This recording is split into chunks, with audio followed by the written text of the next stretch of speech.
Hello and welcome to the Film Pulse Podcast. This is episode number 375. My name's Adam Patterson. With me today, we got Kevin Rickshaw. Hey, Kevin. Hey. What's going on? You know. Same old. Yeah. Glorious. This week on the show, we'll be talking about the Russian sci-fi horror film Sputnik. We'll also be going over some we're watching on the watch list and new releases on VOD and Blu-ray. Thank you so much for joining us this week. Please remember to review us on iTunes if you get a moment. That would be super helpful. But with that, I think we can dive straight in to Sputnik. I have a synopsis here. The lone survivor of an enigmatic spaceship incident hasn't returned back home alone. Hiding inside his body is a dangerous creature. Enigmatic spaceship incident. All right. This is directed by Igor Abramenko. Now, not too many Russian sci-fi horror movies out there. In fact, I read somewhere that this is the first. So, Kevin, we'll start it with you. What were your initial impressions of Sputnik? Sputnik means companion. Get it? Means companion.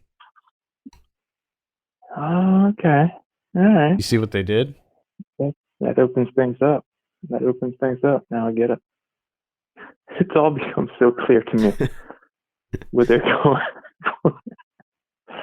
for. Okay.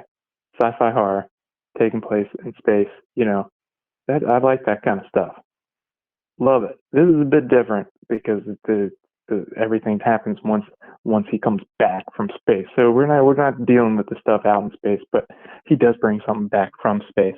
And I gotta say, it was pretty much what I was looking for. I gotta admit. Now, I did find it, kind of looking back on it after the movie was over, I was kind of surprised, you know, just kind of like going over what happened in terms of like the timeline of this movie and the plot points, everything that happens, and realizing that this movie was like 2 hours long. And this isn't a criticism against the film, but I'm pretty sure it didn't need to be 2 hours long. I mean, it didn't feel the weight of that runtime, but at the same time, again, thinking of the timeline, all the plot points, there's not a whole lot that happens in this movie. And I just feel like we spent so much time and very little happened. Now, I did like what happened, the little bits here and there. And I thought that the effects work themselves, like the creature design, the gore, all of it worked rather well. I thought it looked good. Yeah, I agree. I think that there were some pacing issues with it. I agree that it was a bit too lengthy. It could have been trimmed down, but like you, I didn't really feel that length either. I was pretty much on board and engaged the whole time. I really like the aesthetic of it, where you have this kind of, it takes place in the 80s.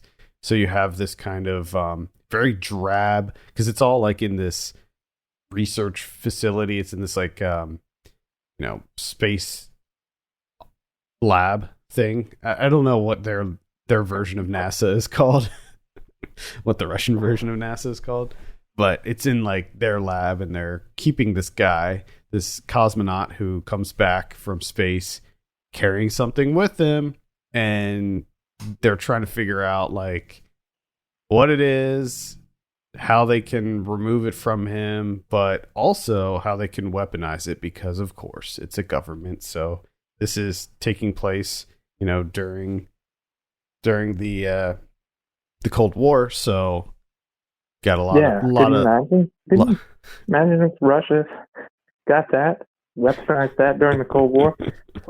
Game over. Game over. Right. And I think, and that should also be noted. You had mentioned the effects work, and this is like it seems like a pretty big budget movie. I don't know what the budget was for this, but it's a big movie. So there's a lot of effects work going on here. It's not one of these things where you don't really see the alien until the end. Like, you see the alien pretty early on, and you see a lot of the alien throughout the movie. So yeah, you get to spend a decent time with the alien. Mhm. You can do all sorts of stuff. I liked Playing with toys. I really liked the creature design. I really liked, there's this like little montage towards the beginning when that I can't remember if he's like a general or whatever rank he is, the head guy is sort of explaining how the alien works and how it like lives inside of him and how the biology of it makes sense. And like I was just like, yeah, all right, like they're taking the time to lay this out and show like how this sort of symbiotic relationship between the alien and its like host body, this guy, how that all fits together and how it survives and how he survives and all of that stuff. And I really liked that sequence. So what you have here is Oksana Akinshina, she plays this psychologist. Which her character is so, everything about that is just very bizarre to me, because I feel like there's another movie there.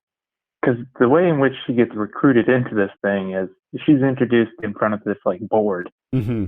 They're trying to like decide her fate in her career. Because apparently she like drowned a kid. Like that was like her thing. Apparently, it's like, I'm gonna drown this kid, and I can't. What did? So many questions. Yeah, like so many questions, what because was it's that? like what happened there? And then they say like, oh, the kid. I forget what exactly the kid was suffering from, but she was like, yeah, it's actually because of the mother's fault that he suffers from this, and I decided the way to save him from this is to drown him until like he was almost dead, and then like bring him out of the water. And like, of course, the colonel for the cosmonaut, he's like, yeah, I need someone that'll go and do anything, risk it all, regardless of the. And I love that when he brings that up later, he makes that point to point out, like, hey, you drowned that kid. And I thought that was going to be like, hey, do you think like maybe if we drown the cosmonaut, it would. That's like her one thing. I still don't understand, like, how did she cure this kid of whatever it was by drowning him? It's just insane to me. Yeah, I have no idea what that was all about. It's but we know that she's edgy. We know that she's a risk taker. So that's why she was brought into this project. And so it's up to her to get into the mind of the guy and the alien and try to figure out like how to separate them without killing the host. And she discovers a lot of really interesting things about how they work together and stuff. And then, but there's also some kind of surprises that happen later on that I thought added a kind of an interesting dynamic to it. But yeah, I think they did a pretty good job of knowing when it was kind of running out of steam and kind of adding or giving you a little bit more information about this creature or the creature's relationship with its host. Yeah, I thought they did a pretty good job of kind of bringing that out. Yeah, because I mean, if like pretty much every other 80s set Cold War movie involving the Soviet Union, everything is really cloak and dagger. So they only give you the little morsels of information that you absolutely need. So when she comes in, she thinks she knows everything that's going on, but there's a lot more happening underneath the surface that we later find out. So you find out that there's all these secrets in this facility. And I thought that was a fun and interesting dynamic and a revelation that occurred. Now, one thing that I found to be a bit lackluster was the end. I was a little bit disappointed with the ending. I felt like it sort of there was a pretty big build up to the conclusion or the climax, but what we got, I was like, oh, I felt like it went out with more of a whimper than I was kind of hoping. Yeah. And I feel like another aspect of that is this, like, I don't know if it's like a side plot or whatever with the cosmonaut's kid that's like stuck in an orphanage, which just seems kind of like, to me, just didn't really work at all. No. And of course that gets thrown into at the end. Yeah. Just kind of like it's wrapping things up, and it's just like that was like a puzzle piece that just never fit. It was to a completely different puzzle. Yeah, they kept. And all I can think of is that she got that kid. That kid had some issues, and then she drowned him to save him. Well, and also the whole like twist with that, I found to be like, it was like one of those things where you're just, when they revealed it, you're just like, all right, so what? Yeah. So what? I don't care. Like the whole thing with like the kid trying to get the shoes off the shelf. Yeah, and I'm just like, it's what, like, after everything that happens with the creature, the companion, Sputnik in Russia, everything, once that's all like kind of tied up, and then they go to the kid and like, I don't care about this kid. Man, this is a different movie. I don't know what you're doing. We're already done. Honestly, Roll the credits. I feel like they could have removed all of the orphanage stuff out of it, and it still would have had weight. Like the fact that his kid was in an orphanage and all of that stuff, like it still would have had weight, and you could still draw that connection between Tatiana and the cosmonaut and that sort of bond that they form and all of that. You could still make that connection without that completely unnecessary, like, this kid's trying to get these shoes again. They're trying to go after those shoes again. He's fixated on those shoes, which, again, is going back to the other kid. That seems like something that she would have to try and cure, his fixation on these shoes.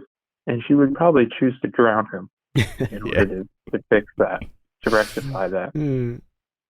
All that said, though, I still really enjoyed myself throughout this movie. Again, the visual style, I loved the sort of drab, colorless style of it. It all looked really nice. Very, very high production value in this. The score had this like really epic, like, summer blockbuster score, which was really weird because at times it was like this epic, like, bombastic score that you would like expect to see in like a Marvel movie or something, but the scene that you're watching, you're just like, it doesn't really. Let's tone it down a little bit. Like, what we're watching on screen does not match the excitement of this music that's happening right now. The perfect example of that is they do this, like, very, like you said, this very bombastic, that like loud drone thing that's in movies now, like every movie ever made. Mm-hmm. And they do that in what is essentially just a scene of the Colonel standing in front of the alien. That's it. That's all that happens. And the alien stands up and like comes into the frame. And remember, at this point in time, we've already been introduced to the alien like 7, 8, 9 times. So it's not really like this big reveal or surprise or anything, but it hits you with that super loud drone blast thing. Like, oh shit, alien standoff. And it's like, they've already met. They've spent a lot of time together. Like, he's behind glass. Nothing's going to happen. It's a very odd choice with the score. Gets pretty violent at times too. I mean, the alien does fuck some shit up. So if you're looking for some action in your sci-fi with an alien just ripping heads, because that's what you need to know about this alien. He goes straight for the head, and he fucking loves to rip it. Yeah, just fucking rip that fucker open. I also would like to mention there's a scene when you actually see. So the way that it works is the alien leaves the cosmonaut's body every night, and the first time you see it, it's like he like vomits up the alien. It like comes out of his mouth. And normally in movies, when like large things are coming out of people's mouths, it looks really weird because they have to add CG to widen the mouth and all of that stuff, and they can never quite get it right. And while this didn't look 100% real, I would say that this movie has the best object coming out of someone's mouth scene that I think I've ever seen. And I think that's because you can tell they put a lot of thought into like the creature design, because they point out and how it stays in where it's located in his body, like how it's in there and you don't notice it, and it's like, oh, it completely makes sense. And when you see it come out and then it kind of like uncoils, you're like, oh, okay, it totally makes sense. I get it. Yep. So really, really great work on the visual effects. I mean, there's a lot of CG here, but it's quite good. So props to them for all of that. And I love at the beginning because they bring her on and they're like, yeah, we got to get the creature and him separate. And I'm just wondering, like, did they ever try just separating the two? Because it seemed like they really weren't spitballing any ideas and how to separate the two. It didn't really seem like they ever really tried, but they have plenty of opportunities to separate the two. I think that they were concerned because of what happened to the other cosmonaut. I think they were worried that he would just die, and they absolutely could not have him die because of Moscow and the fact that they were lying to Moscow and telling them that the cosmonauts came back safe. So I think that they were just really trying to play it safe, and that's why they brought in the doctor to see if she could figure out a way to like do it the right way. This was a short film originally by the same director. It was called The Passenger. I feel like maybe I saw this movie at some point, maybe at a film festival or something. It was a couple years ago, but it was the same premise, pretty much. Yeah. I gotta say, in a weird way, I thought the alien was kind of cute. It's designed that way. Yeah, absolutely. It's designed that way. Especially there's like one scene when it kind of curls up around this object. Yeah. And you do sort of empathize with the creature. It's not this like kind of hideous, xenomorph style thing where you're just immediately terrified of it. It does it's still an efficient killing machine, but it's also really cute. It is, yeah. I think it's, the eyes and just it's how it like, I mean, one of the things that like instantly makes a creature cuter is when it like ticks its head, when it cocks its head. Mm-hmm. So I think that they did a good job of making. Yes, because you're like, this guy's curious. Yeah. Curious little guy. Yeah. You said, could that head come off? I'm gonna see if that head comes off. I'm gonna see how quickly I can pop that head off. So overall, I thought that this was pretty damn solid. I really enjoyed myself with it. I think there were a few bits here and there that weren't quite up to snuff, but I'd say it's worth a look for sure. Yeah, definitely if you're in the mood for this type of thing. Yeah, I think it does a really good job for what it is. Yeah, which I totally was. Like as soon as this movie came on my radar, I was like, yeah, I'm definitely going to have to check that out. So Sputnik is going to be on VOD platforms Friday, so be sure to add that to your watch list. Let's go ahead and give this a score. I'm thinking around a 6.5 for this one. That's what I'm saying. 6.5. I'm going to go with. Yeah, check it out. Again, that's called Sputnik. All right, let's take a look at what we've been watching this week. I crammed in a few things towards the end of the week. Uh-oh. Watch out. I started with Blackwater from 2007. The reason I watched this is because it's not really a sequel, but the next one in the series called Blackwater Abyss came out, so I watched both of those.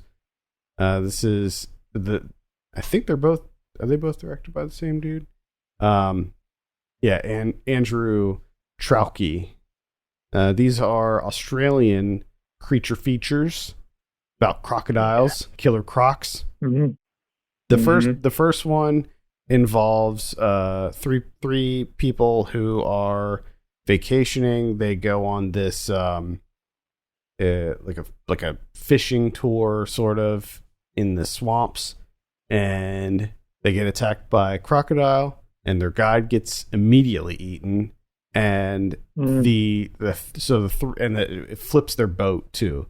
So the three people, the three tourists are left basically in a tree, and beneath them is a giant killer crocodile, and they have to figure out a way to get out of there. And of course, no one knows where they are. Their cell phones got wet, so they have no way to communicate. And it's not a good situation for them. This it's okay. I didn't hate it. I feel like watching these killer croc or killer alligator movies after Crawl, it's just like they're not living up to that movie. And also there's other, I think, better killer alligator crocodile movies like Rogue out there. But this one, it's okay. This one sort of reminded me of Open Water, that shark movie, where this is very low budget. So a lot of the kind of horror, a lot of the tension comes from like subtle movements in the water. So you don't see the crocodile a whole lot. When you do see it, I mean, they used like actual footage of crocodiles, and I think they had some kind of like,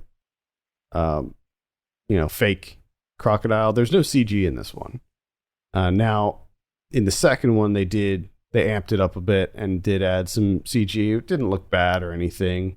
But in the second one, it's essentially the same exact premise, except you have a group of, I think, 5 friends who are going into this cave. So they find this like cavern in the jungle of in the forest of northern Australia, and they go down there, and a big storm hits and it floods the cave, and they get trapped in there. But then they find out that there's a killer croc in there too. Both movies have that trope of one of the characters is pregnant, and you discover that she's pregnant because she doesn't drink alcohol at dinner. So that's in both of them. That's how everyone always finds out. Yep. You don't even need a pregnancy test. Just anytime someone's around, not drinking alcohol. Yeah. What's going on there? Pregnant. Boom. I think the first one is better than the second one. Both of them are pretty mean spirited. Like both of them are pretty dark as far as like who dies, how they die, how it ends. Like they're pretty rough. Like there's not really happy endings with these movies. But yeah, the second one was a little bit of a letdown. I was kind of hoping for more of the third, because with a lot of these movies that combine like a creature feature and like a containment thriller, they have to juggle both. Like that movie I talked about recently, Pool, where there was an alligator in that pool, but one of the big problems is the fact they were trapped in a pool for 6 days. And they were starving to death, and they had no water and all of that. So I kind of like when they have to grapple with the environment as well as the predator that's going after them. And there was a little bit of that in this, but they just get trapped in a cave and they can't get out. So there's not a lot going on with that. And the characters were pretty shitty in this one too. So overall, I would say that they're pretty mediocre creature features. With movies like Crawl and Rogue out, I would say these are kind of irrelevant. I watched Scarecrow from 1973. This is directed by Jerry Schatzberg, who is a director that I feel like should be far more known than what he is. I've seen 3 of his films now, and they're all pretty damn good. And especially this movie. This is his 3rd movie. And he's just as good as anyone else working during like the 70s, that American wave that happened. And this is a movie with Gene Hackman and Al Pacino. So this is an early Al Pacino role. And it's just them two playing 2 drifters, just bumming around. And they're just trying to get to Pittsburgh. Because Gene Hackman just got out of the joint. He's been in jail for a while. He got out. And he's just trying to get to the East Coast. He's got to get to Pittsburgh. All of his money's in the bank in Pittsburgh. And once he gets there, he gets his money out, he's going to open up a car wash. That's it. That's the whole plot. And Al Pacino just happens to, he got off of I think out of like Navy service. So he's just trying to get to Detroit to see his kid that he hasn't seen ever. So it's an interesting matchup with these two, because Gene Hackman plays this guy that is, one, he's just focused on this car wash. That's all he wants to do. Just wants to open up this goddamn car wash. And he just wants to fight everyone. Like, he just hates people. And he just gets into fist fights all the time. He's kind of an asshole. He's a huge asshole. And he wears like 18 layers of clothes. And Al Pacino is this kind of like the little court jester. He just never stops joking around. And at first they don't get along. Hackman hates him.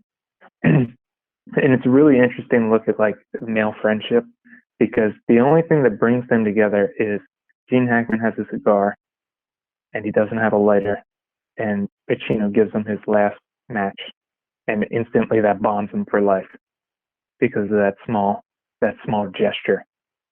So that from that point on, these guys thick as thieves, and he ends up getting recruited into to help him out with the car wash and everything. And it's just them traveling across the country trying to get to Pittsburgh, and things go wrong because Hackman likes to punch people in the face. This sounds like a delight. It is pretty good, and it's really surprising that it's not like more well known. I mean, even for like Schatzberg's movies in general aren't that well known, but a movie with Gene Hackman and Al Pacino being buddies, like a road trip buddy movie. Yeah. Oh, come on. What do you want? Sounds good. This is called Scarecrow. How did you watch this? I rented it on Amazon. $1.99. I was like, fuck it, I'll rent this thing. I've been wanting to see it for a long time. Cool. I saw an American Pickle, directed by Brandon Trost. This is the Seth Rogen one. Yeah, what the fuck is this? I keep seeing stuff for it, but I haven't looked into it because I'm just like, this is ridiculous. American Pickle. So this is on HBO Max, and it is about Seth Rogen. He plays this migrant worker from 100 years ago who gets a job at a pickle factory in New York, and his job is to smash rats. He has to kill rats in this pickle factory. Well, one day when he's smashing rats, he ends up falling into the vat of like the pickle brine. Like he falls in, and the factory gets condemned, and he gets stuck in the pickle brine, and it preserves him for 100 years, and he gets awoken 100 years later. It's now 2020. And his only living relative is his great grandson, who is also played by Seth Rogen. And It's a movie about, family and religion and reconnecting, and it's mm, it's okay. I honestly really wasn't that into it. I didn't find it that funny. I found parts of it to be amusing, but nothing really made me laugh out loud or anything. The Yeah. the fish out of water aspect of it was very slight. So that only happened in like the first act, where there's this guy who's just trying to acclimate to modern times. So that's probably where most of the comedy lies, but I can imagine. it was really, there's not much there to it. Like he got acclimated to the modern world pretty quickly. So I don't know. Overall, a lot of people are really liking this movie, but for me, it just didn't really hit for me. It's interesting because I never looked into it because I thought it sounds, just the title sounds stupid. And it just seems stupid. But what you just told me is far stupider than I would have thought. Yeah, so like the young Seth Rogen is working. He has this like app, and the app is designed to show like if a company makes an ethical product. So you can like scan an item, and it'll show you a score so you can see if that company makes ethical decisions or not. And his great grandpa does something to like mess up his chances of getting an investor, and they have a falling out, and his great grandpa decides that he wants to create a pickle company. And so he starts making these like artisanal pickles, and of course this is in Brooklyn, so they take off, and Yeah. it turns into this like sort of battle between the two of them to sort of ruin each other. But yeah, I don't know, just didn't really land for me. There's some sweet moments. There's like a level of kind of sentimentality to it that's kind of nice, but overall it just didn't really do anything for me. Okay. I'm glad I never looked into it. From the director of the FP, remember the FP? FP. The Sounds familiar. the sci-fi movie that's like in the post-apocalyptic world where they all have Dance Dance Revolution battles. Oh, yeah. Yeah. Supposedly there's a sequel to that coming. I remember that movie now. I got it. I only watched one other movie, all right, to just deal with it, and that's Echo, which came out on the movie recently. This is directed by Runar Runnerson, who is a guy that directed a movie called Volcano back in 2011, which I really, really enjoyed. Absolutely loved that movie, right? So I was pretty excited for Echo. From what I read, pretty good things. So I decided to check it out. It's only 79 minutes, pretty short, and all it is like 56 little scenes, right? And the way that they're set up is it's really difficult to tell whether like a lot of these scenes are staged, or whether it is acting, or whether it is like the camera's just capturing, this small moment. Because all the scenes, like they only last like a minute or two. They're not that long, right? And it's just all throughout Iceland, and it's during like the Christmas holidays. So it's a couple of days before Christmas, and then goes the whole way up until like I think like the day or two after New Year's. So it's just these little scenes of Icelandic life during that holiday season, which it's okay. I mean, it works occasionally. Of course, there's going to be some discrepancy when you have 56 scenes, small, short scenes, and it's always a static camera. It's just a static camera. capturing this small scene. So some of them work, some of them don't. But the nice thing about them is none of them overstay their welcome. They're all short. So, and I mean, it's okay. It works. It works for the most part. There is a part of me that after, when I come to the end of this viewing experience, I did kind of just wonder to myself, like, why did I do that? Like, what? I didn't really get anything out of it. But I also kind of knew going into it that I probably wouldn't get anything out of it because it's just this slice of life type deal. But you're never with any character for any length of time, that you can really establish anything, like any sort of connection with anyone in this movie. So it didn't really work as a whole. It's, yeah, whatever. Did it make you want to visit Iceland? Well, yeah, because I mean, it's Iceland, right? I mean, you can't really show Iceland and not be like, well, I think it's really difficult to show Iceland and be like, well, that looks like a shithole. Yeah. And everywhere you go in Iceland, you're just like, wow. Like literally everywhere. Like even like small, like rinky-dink town.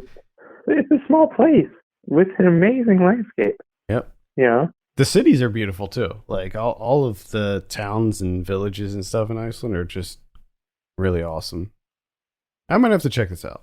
So I'm a big fan of Iceland. I like Iceland. Yeah, I mean you'll like, and I mean in that way it works for me, because it does feel kind of like this like vacation movie, city symphony type deal, and it helps that it's during like the Christmas holidays, right? So you kind of have that festiveness throughout, but at the same time, there's just not a whole lot there. Yeah. All right. And that is Echo, and that's on Mubi right now. So if you have a Mubi subscription, check that out.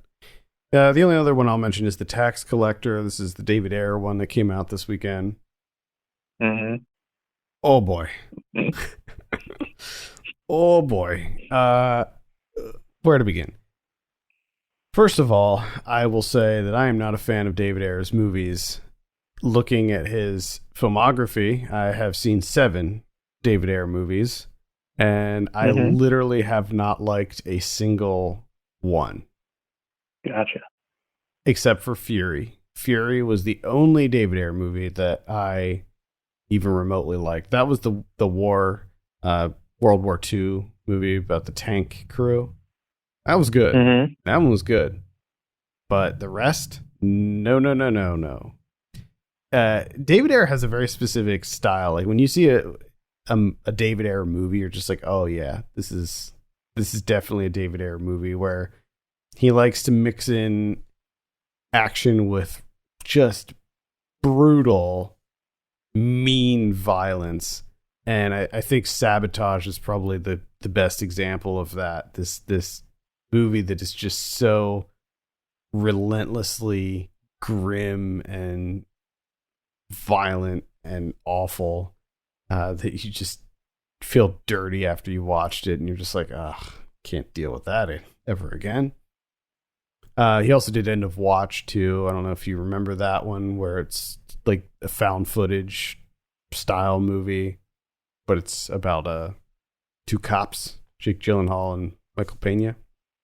That was another one because they're both corrupt as shit, and like they're just shitbags. This movie is about it takes place in LA and involves these 2 guys who work for the drug cartel, and essentially any gang in LA has to pay taxes to the cartel. And so Shia LaBeouf and Bobby Soto are the tax collectors. So they go around to all these gangs and collect 30% of their earnings. And as you might imagine, something goes awry, and this other gang leader guy comes around and decides that he wants to take over and starts killing off everybody in their crew. Shia LaBeouf is the highlight of this movie because he just full on goes into this character, and he just commits 100% to it. And it's unfortunate because he's only in it for about half the movie. So I could have used a lot more of him since he was the most compelling character. He also oddly felt like the most fleshed out character, even though like he's not the main guy. Bobby Soto's character felt like sort of just this blank slate in comparison. It is relentlessly violent, but at the same time, it has these moments where you're just like, all right, let's have something happen. When you watch it, it's like unbelievable to me that this is like a big budget sort of David Ayer action movie because it looks so cheap and so cheesy at times. Could not get on board with it. George Lopez is in it, and he's actually quite good in it as well, but he's only in it for like maybe 2 or 3 scenes. And then there's this big reveal at one point, and you're just like, it's at the end, and you're just like, why did they do that? That seemed so pointless. But anyway, it's really bad, and I could not recommend checking out The Tax Collector. There's not even that much action in it, honestly. Like there's this like one part where they're gearing up, they're gearing up for a war, and then something happens, and you're just like, oh, all right. War's been postponed. So there's not even like that much action in it. And I can see it now when you said that. This like very frenetic, people grabbing magazine clips, a lot of cocking of guns, and like, that kind of thing. Yep. Is that what's going on? Yep. Yep. I could direct a remake of this movie without even seeing it. And just the level of grisly violence in it. It like there's a scene where you see someone's like they're in a moving van, like on a highway, and they're interrogating this person from inside the van, and the person's not talking. So they open the van and they press the dude's face on the road from the moving van. Mm-hmm. And it just scrapes the side of the dude's face completely off, like skeleton. Like he's half skeleton at this point. And that's what I hate about it. It's like an excuse when anytime someone does, a cartel movie. It's the only reason they do a cartel movie is because they're like, oh, I can do it. They can be as violent and as fucked up as I want it to be. There's just be like, yeah, cartel. Yeah, but there's tasteful ways to do it. There's respectful ways to do it. Like I think Sicario, that's an insanely violent movie, but I think that the way that they portray the violence in that movie doesn't glorify it in any way. And in this movie, it feels sort of the opposite. I mean, the grisly violence that's in this movie. And I love violence, to be clear. I love violence, but it never seems to fit in a David Ayer movie. I would again recommend just watching Sabotage, and you'll see what I'm talking about. Yeah. See, I like violence too, but I'm more so like the, cute cuddly alien ripping heads, fucking head in half. Yeah, diagonally. Sure. Okay, let's talk about some VOD releases. On the 11th, we have Gripped, Climbing the Killer Pillar. This is a rock climbing pillar. Well, it is a pillar, I guess. It's a rock climbing thriller. It's a feature-length rock climbing survival epic. Wow. Yeah, there you go. Check that out. Incredible. We have Uncle Peckerhead, which is appears to be some kind of horror comedy or something. Doesn't look great. We have The Dark End of the Street. This is a thriller that looks pretty good, actually. This is sort of takes place over the course of one night in this like suburban neighborhood, and it follows like several people who live in the neighborhood, and there's someone going around killing their pets. No. Yeah, got number of indie people in there. Lindsay Burge being one of them. On Friday the 14th, we have Endless. It's a romantic movie, a little romance. We have Never Too Late, starring James Cromwell, Shane Jacobson, and Jackie Weaver as Norma. Why would they have the name in there? Like James Cromwell, Shane Jacobson, and Jackie Weaver as Norma. Like we're supposed to know who Norma is. Yeah, dude, Norma. Obviously. We have The Silencing. This is a action movie with Nikolaj Coster-Waldau. We have Sputnik. And that looks like that's about it for VOD. Take a look at the VOD calendar for the updated releases. On Blu-ray, this week we have Split Second from 1992, starring Rutger Hauer. This is a sci-fi thriller, which I never saw, but I really want to see it. It's part of the MVD Rewind collection. I really like what they're doing with the MVD Rewind collection. It's like it's sort of like Arrow, but it's like kind of 90s centric. So a lot of like low budget or lesser known 90s horror cult sci-fi movies. So I'm really into that. Got Phantom of the Opera from 1962. We got The Quest from 1986, starring Henry Thomas. Henry Thomas. We have Michael from 1996. This is the John Travolta vehicle. I think he's an angel. I remember that. I remember that movie. Yeah, so do I. We have Date with an Angel from 1987. Diva from 1981. Mikey from 1992. This is another MVD Rewind collection movie. And we have Gemini from 1999. Neo Ultra Q from 2013. The Wretched is coming out. That's a pretty solid horror movie if you haven't checked that out. That's the one that's like that topped the box office for like 8 weeks in a row here. Because, you know, it was playing in drive-ins and there's like no other movies, but it's also pretty damn good. So I would recommend checking that out. Blood Fight and Ironheart are coming out as a double feature. This is another MVD Rewind collection movie. Brutal Massacre, a comedy from 2007. The High Note from earlier this year is coming out.